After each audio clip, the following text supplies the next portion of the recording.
एक बार एक शिष्य ने विनम्रतापूर्वक अपने गुरु से पूछा, गुरुजी, कुछ लोग कहते हैं कि जीवन एक संघर्ष है, कुछ अन्य कहते हैं कि जीवन एक खेल है और कुछ जीवन को एक उत्सव की संज्ञा देते हैं। इसमें से कौन सही है?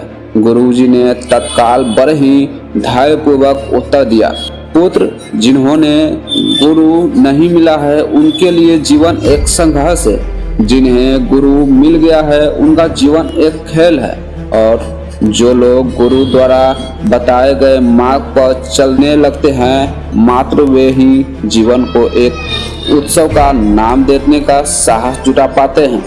यह उत्तर सुनने के बाद भी शिष्य पूरी तरह से संतुष्ट न था। गुरुजी को इसका आभास हो गया कि वो कहने लगे, लो, तुम्हें इसी संदर्भ में मैं एक कहानी सुनाता हूँ। उन्होंने जो कहानी सुनाई वह इस प्रकार थी। एक बार की बात है, किसी गुरुकुल में 3 शिष्यों ने अपनी अध्ययन संपूर्ण करने के बाद अपने गुरुजी से कहा, यह बताने के लिए विनती की कि उन्हें गुरु दक्षिणा में उनसे क्या चाहिए। गुरुजी ने पहले ही तो मंत्र मुस्कुराए और फिर बड़े स्नेहपूर्वक कहने लगे, मुझे तुमसे गुरु दक्षिणा में एक थैला भर के सूखी पत्तियां चाहिए, ला सकोगे? वे तीनों मन ही मन बहुत ही प्रसन्न हो गए, क्योंकि उन्हें लगा कि वे बड़ी आसानी से अपने गुरुजी की इच्छा पूरी कर सकेंगे। सूखी पत्तियां तो जंगल में सर्वत्र बिखरी हो रहती है।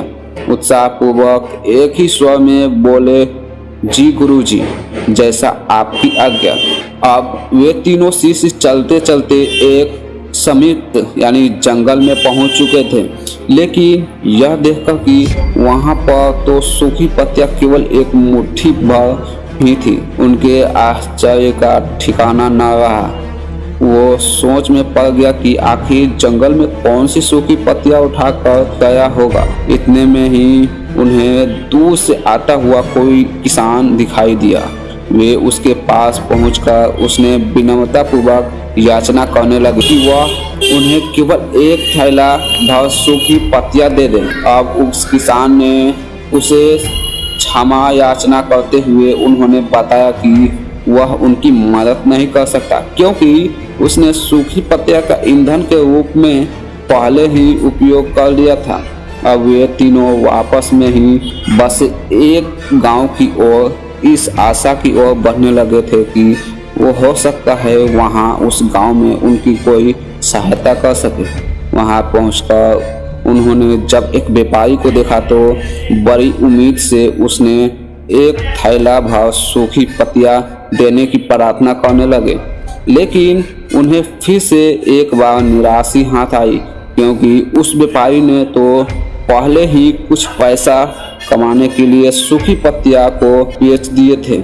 लेकिन उस व्यापारी ने उदारता दिखाई, उन्हें एक बूढ़ी माँ का पता बताया जो सूखी पत्तियां एकत्रित किया था, पर भाग्य से यहाँ पर भी उनका साथ नहीं दिया, क्योंकि वह बूढ़ी माँ तो उन पत्तियों को अलग अलग करके कई प्रकार की औषधियाँ बनाई करती थी।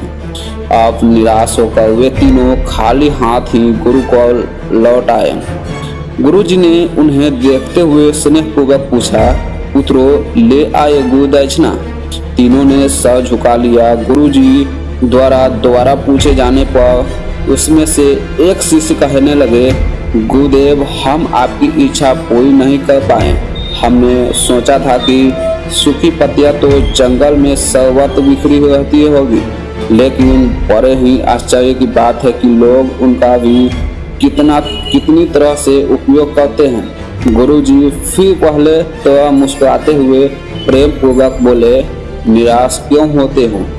प्रसन्न हो जाओ, और यही ज्ञान की सूखी पत्तियां भी व्यर्थ नहीं हुआ करती, बल्कि उनके भी अनेक उपयोग हुआ करते हैं। मुझे दक्षिणा के रूप में दे दो। तो तीनों शिष्य गुरु की प्रणाम करके खुशी खुशी अपने अपने घर की ओर चले गए। वह शिष्य जो गुरु की कहानी एकत्रित होकर सुन रहा था, अचानक बड़े उत्साह से बोला, गुरुजी, अब मुझे एक अच्छी तरह से ज्ञात हो गया कि अब क्या कहना चाहते हैं। आपका संकेत वस्तुतः इसी ओर है कि जब सर्वत्र सुलभ सूखी पत्ती की नियत या बेकार नहीं होती, तो फिर हम कैसे किसी भी वस्तु या व्यक्ति का छोटा और महत्वहीन मानकर उसका तिरस्कार कर सकते हैं। चींटी से लेकर हाथी तक और सुई से लेकर तलवार तक सभी का अपना अपना महत्व होता है। गुरुजी भी तुरंत ही बोले, हाँ पुत्र, मेरे कहने का भी यही तात्पर्य था कि हम जब भी किसी से मिले तो उसे यथा योग्य मान देने का भरसक प्रयास करें, ताकि आपस में स्नेह, सद्भाव, सहानुभूति और सहिष्णुता का विस्तार होता रहे और हमारा जीवन संघर्ष के बजाय उत्सव बन सके। दूसरे दिन यदि जीवन को एक खेल ही माना जाए तो यही होगा कि हम निर्विक्षेप स्वास्थ्य एवं शांत प्रतियोग में भी भाग ले और अपने निष्पादन तथा निर्माण को ऊंचाई के शिखर तक ले जाने का अथक प्रयास करें। अब शिष्य पूरी तरह से संतुष्ट था। मैं यही कहना चाहता हूँ कि यदि हम मन, वचन और कर्म इन तीनों के स्तरों पर इस कहानी का मूल्यांकन करें तो भी यह कहानी खरी भी उतरेगी। सबके प्रति पूर्वाग्रह से मुक्त मन वाला व्यक्ति अपने वचन से कभी भी किसी को आहत करने का दुस्साहस नहीं करता और उसकी यही ऊर्जा उसके पुरुषार्थ की मार्ग में समस्त बाधाओं को हर लेती है। वस्तुतः हमारे जीवन का सबसे बड़ा उत्साह पुरुषार्थ होता है, ऐसा विद्वानों का मत है।